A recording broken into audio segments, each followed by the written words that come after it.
Hi guys, welcome to my channel. If this is your first time, you're welcome. Don't forget to hit the subscribe button and turn the notification bell.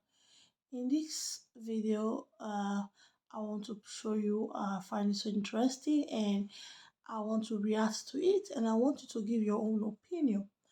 In this video, the woman is talking about 10 years of marriage experience, what she experienced in marriage. And I know so many of us have our own experience of marriage. So, guys, what do you think? What are you experiencing? She explained 10 solid differences, 10 solid experience which she's experiencing in marriage. What will make your marriage work out? It might work out for her, it might not work out for you. You can pick some that you want to correct in your marriage, and you can even add in the comment section what she left at, what is working out for you, because we all are here to learn. So, guys, what do you think? Just watch the video, listen to the video, and leave your comments in the comment section. I want to share with you guys 10 things that I have learned for being married for 10 years. Now listen, this is not an advice. I'm just sharing what I have seen, what I have learned from both my marriage and marriage of other people that are close to me. You can pick anything that you think might help you from what I'm going to say, but please, it is not an advice. Number one, make sure you have something doing as a woman. No matter how, whether he's an oga, he takes care of your bills, whatever. And you know, some men will say they don't want their wives to have white-collar jobs. Get a business, start a blog, start a cooking show, do something, bring something to the table, have your own money. Because somebody like me that has siblings, and then they'll call me out of the blue, oh, I need this, I need that. And then you now decide, oh, I want to be asking my husband all the time. You ask him today, he'll give you, ask him tomorrow. Definitely when you ask him the third time, he's going to be tired of it. So get something doing. Do something that is going to be productive for you. That helps marriages a lot.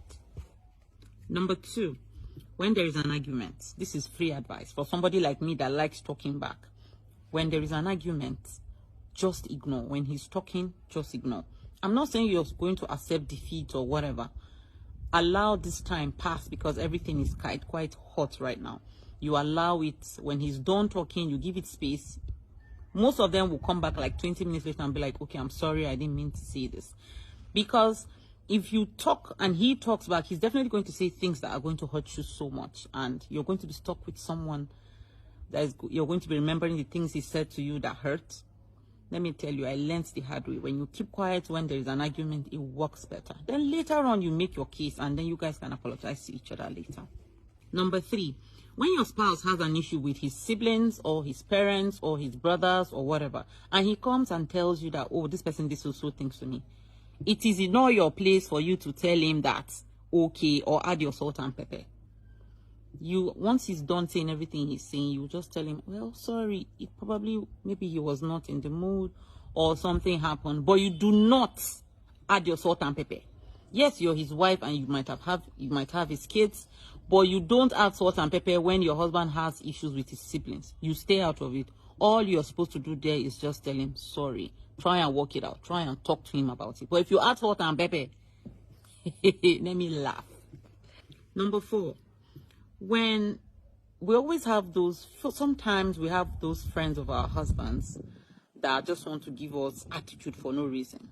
In no occasion should you report to your husband that your friend is giving me attitude. No. If what he does is he gives you bombastic side eye all the time, when you meet him next, you give him criminal side eye. And then he'll be the one to report himself. Then you state your case then. But never you report first. You allow it play out. And then you make your case. Don't fall into that trap. Number five. This one is very controversial. Do not check his phone. And I know a lot of people will be like, what if he's hiding something, blah, blah, blah. Listen, I used to be a phone ranger too. And trust me, it does not help you. It becomes like an addiction. When his phone is lying there, all you think about is how to check it, how to check it. It becomes an addiction. And it's not really good for you.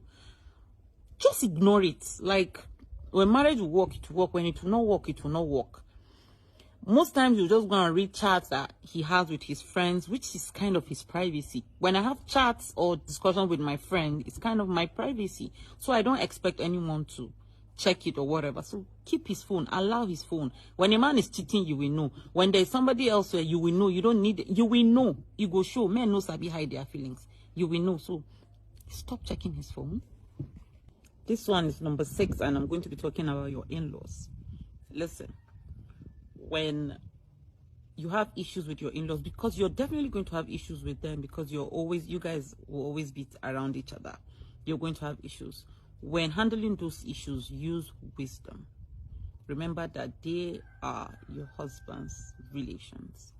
You have to use wisdom. Most times you might be in the wrong. Most times they are the ones that are going to be in the wrong. But whichever case it might be, use wisdom when handling issues with them. Number 7. So I personally have 3 kids. And at a point in my marriage, I started to forget about myself, to be very honest. Like, I'll go a whole year, I'll even forget to buy clothes for myself. Everything was about the kids.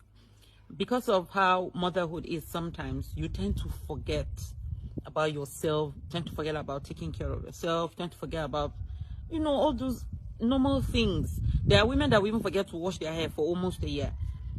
And because motherhood is hard, to be very honest, but whatever the case might be, you need to look for a way to not forget yourself. Think about yourself. Take care of yourself. Don't lose yourself. Because you see women, after having few kids, just 5 years in marriage, and she'll be looking like she's been married for... It is stressful. Motherhood is hard. I'm not even going to lie. But whatever the case might be, do not forget yourself in the process. Number 8. Not everything you see on Instagram is real. I swear to God, most of these women go as far as buying stuff for themselves and posting it on Instagram and saying, the love of my life bought this for me. And then you will now be thinking that it's their husbands that are doing it for them. And then you start making trouble, Instagram is not a real place. Very few people really post. Somebody like me now, I'm not going to go and post during the bad times I have with my husband. No, I don't plan on doing that. And I don't advise that you do that. People post only the glamorous side. And most times, even that glamorous side is a lie. Somebody might go and post the latest DLK with dollars and tell you that my husband gave me this for my anniversary. And then you will not be expecting that from your guy that is trying to manage and, keep money for you and the kids. Instagram is not a real place. I have seen a lot of people have issues because they saw someone doing something on Instagram and expecting that your spouse should do it for you.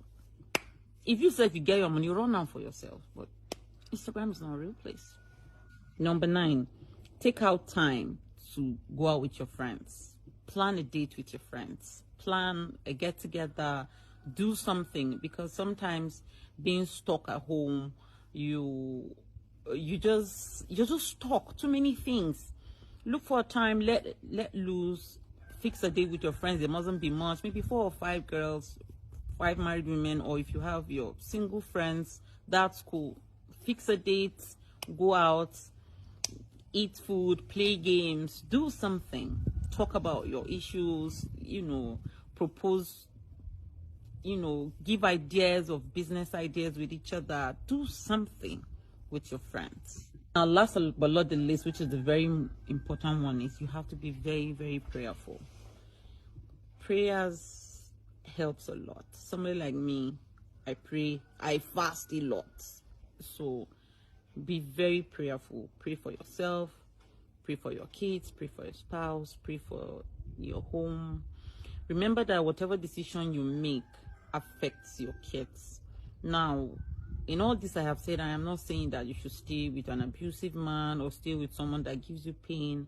I'm talking about a marriage to a person, to a man that wants it to work, that respects you, loves you. Nobody is perfect. You yourself, you are not perfect. Try to love yourselves with your imperfections. Well, I hope you've learned something. Don't go and quote me anywhere that Ruki said no. I'm just telling you what I've learned in the course of my 10 years in marriage. I hope you continue to pray for me that we celebrate 20 years and 30 years and so on and so forth. And I wish you all too well. Thank you so much for listening, and bye.